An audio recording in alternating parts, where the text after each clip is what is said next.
turbo. All right, I'm so nervous. Okay, hopefully the battery's good on this thing. I haven't charged it in a while. It's just been sitting here.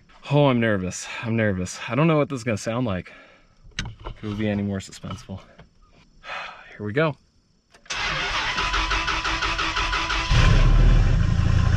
It's so quiet. What? It's so quiet until you get right here.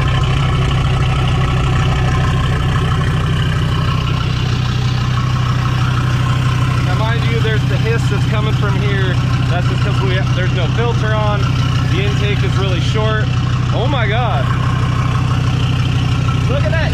Look at it. Little mud spot. Little mud. That was quick. Roll the window up.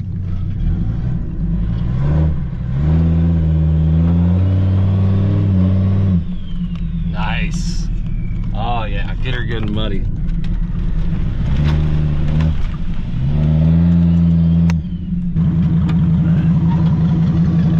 Oh yeah, turbo sucked in some water. Look at that. Power brake in the mud.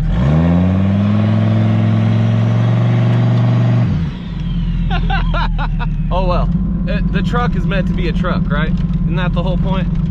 Ooh, I instantly just buried myself. And four-wheel drive.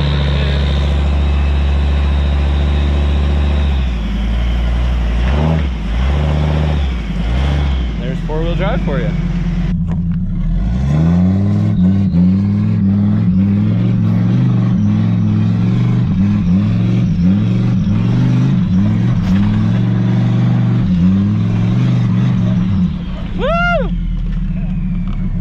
Sorry. No, you're good. I didn't know it was gonna be that bad.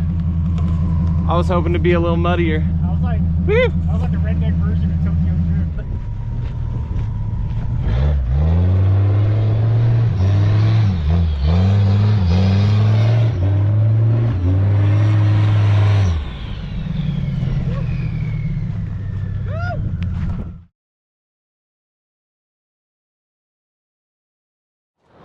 What's up, wrenchers? Welcome back to Monkey Wrench, and I'm Monkey Mike. Thanks for joining me today. We are celebrating 2,000 subs. Technically, we are at 2022, coming into 2022 at the moment of filming this video, which is only the day before New Year's Eve. So, if for some reason we cross over, regardless, I am presenting it as though 2022 coming in 2022. That is cool. It only happens one time. Pretty neat. So, thank you for that. I also wanted to take a moment to unveil the V10. I figure we'll do our New Year's special with that. A lot of you guys have been requesting, curious about how I built the Dodge Ram V10 Turbo. Well, let me show you. It's pretty easy. So here we have a completely stock engine. As you can see, the engine itself. I have a Cummins radiator. We still have the stock tranny cooler. It is an automatic. It has a manual valve body, but other than that. So I built an adapter plate to go onto the throttle body. We have our air intake temp sensor is now on the actual air track versus the stock location, which would heat soak really, really bad. So I moved it to right in front of the throttle body here so we can actually read what the charge temp is coming off turbo. As you can see, this is also pretty solid, right? Very little flex, only there. So I was kind of worried about all the silicone. Doesn't seem to be too much of an issue. I just got a couple of 3.5-inch pipes off of eBay. I just needed two 90-degree elbows, and then I cut them up. This is some steel off of a 3.5-inch Power Stroke exhaust. I will put aluminum later. This is just for right now. I am running the stock exhaust manifolds, as you can see there. And I do have a stock one on this side. You know, we'll kind of cross over the turbo. We'll talk more about that here in a sec, but I just want to show you guys this one here is actually flipped upside down. That was a little bit of a chore. In order to do this, I took the headers that I bought off of eBay, which they were toast anyways. I cut the flanges off, welded them together, and made a 1-inch spacer to space it off of the head. Now, as you saw right here in the beginning, we do have some spark plug wires laying on the radiator. That's because I did indeed melt the spark plug 8 wire, and it is toast. 10 seem to hold up just fine. I haven't pulled 6 yet. I'm just betting that I'm going to have to redo this entire sides. The solution to that is going to be this V8 kit here. These will be blue wires, so I may have to make it match if I care. I probably won't. The idea is, you know, practicality. I'm not really worried about pretty. So these, you know, 90-degree boots, and I'm just going to build them come from the bottom of the manifold, because as you can see here with it flipped, you know, we have the log up the top, and it was just way too close. I only had 2 ways that I could run the spark plug wires. I tried option A, which really put these spark plug wire insulators to the test, and I gotta say, considering the amount of abuse they took, it's got a few 100 miles on it like this, and I've done lots of burnouts. I've climbed mountains. I've done some pretty cool stuff so far, out doing donuts and things. Took it out on a dirt bike track. You know, it's definitely been put through its paces already. I gotta tell you guys something else that you're gonna be very shocked about. We are still on the stock tune. I don't recommend doing that. Don't do that, okay? But stock tune, stock plug gap, stock fuel, stock everything. Now there is 91 octane in here, okay? I do want to come forward with that first. But other than that, nothing has been changed. It's got diesel oil in it, 1540, or yeah, 1540. That's it. That's it. Stock engine, stock everything, stock compression, stock timing, stock everything. We got a sandwich plate there on the oil filter feeding the turbo, and then I just put it into the pan like you would any other system we have. The most expensive part of this is the Black Sheep Industries, and this is only a 45mm wastegate, but when they said that this was very much outperforming other wastegates, they were not joking. I have it on one side of the twin scroll S475 turbos off a 12.7 liter Detroit. And I know what you're thinking again is, why'd you use a twin scroll? Well, this turbo was only $200 on eBay, this particular turbo. Now I do have a legit S475 BorgWarner that I am building up to swap onto this, and I'm going to powder coat it, make it pretty, and do all that stuff. But I'm not going to put that turbo on until I make custom manifolds, which eventually will be done. This was just kind of proof of concept. And then I built this, you know, boogered up. Don't get me wrong, it's ugly, but it works really well.